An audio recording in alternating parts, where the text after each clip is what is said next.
23 more women have come forward to the police, with allegations against serial rapist Zhou, a Chinese PhD student found guilty in London last month of drugging and raping 10 women across 2 continents. Police said at the conclusion of his trial they had video evidence, filmed by Zhou himself, of potentially 50 more victims, and they have been trying to trace these women.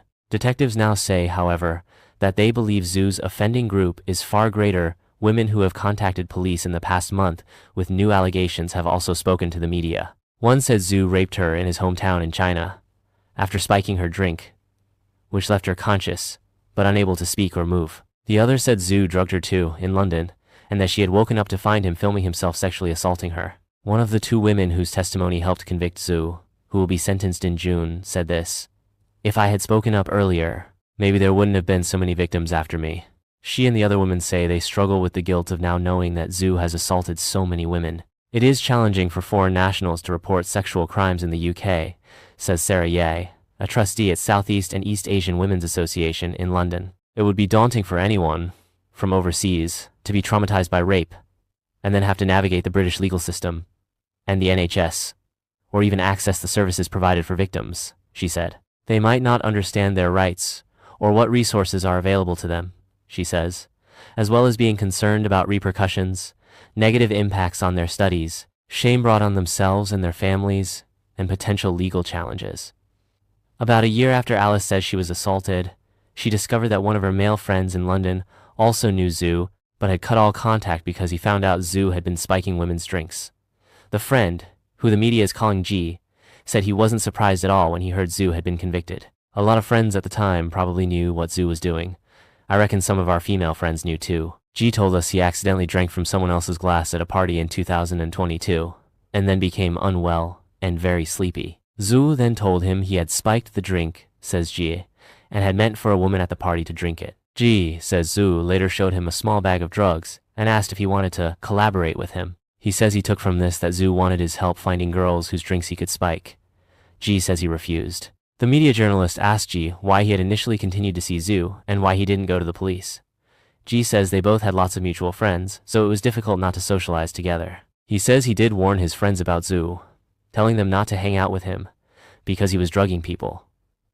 G doesn't like thinking about those memories, he says, and that is why he hasn't gone to the police, adding that he had believed the women's testimonies were enough to convict Zhou.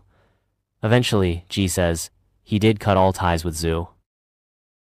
Cedar Kevin Southworth, who leads public protection at the Metropolitan Police, told the media that officers were still working their way through the 23 potential new cases, and that some of the people were definitely not identical to those featured in Zhou's seized secret footage.